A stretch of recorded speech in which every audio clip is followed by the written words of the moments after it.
Hello everyone, in this video I'm going to teach you how to log into Raz-Kids. Raz-Kids is this website that has a lot of different leveled books in English. It is a really good resource for students to do some independent reading at home in English during this distance learning time. So the login process is harder than I thought when I tried this, so I'm going to walk you through this step by step slowly. So there are a couple ways you can get to this website. You can just open a browser, Safari, Chrome, and then type razkids.com, and that will take you to the page. Or you can go to Seesaw, where I posted the April 7th Assignment 1 Raz-Kids English Reading. And with the step-by-step instruction, you can just click on this link.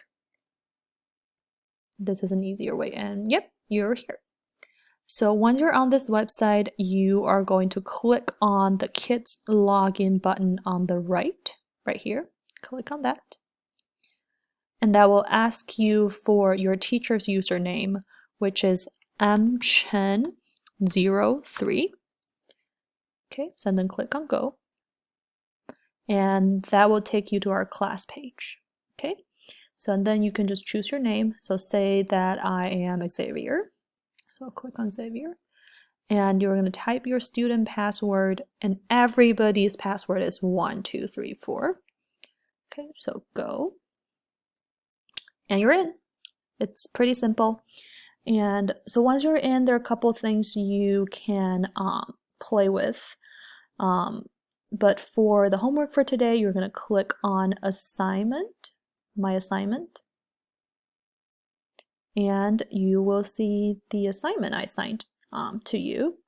So once you click on the book, it will give you the option to read it, listen to it. I highly recommend that you read it first, or listen to it first and then read it by yourself, and then you can take the quiz after that. All right, so let me know if you have any other questions about logging into Raz-Kids, and that's it for today. Thank you.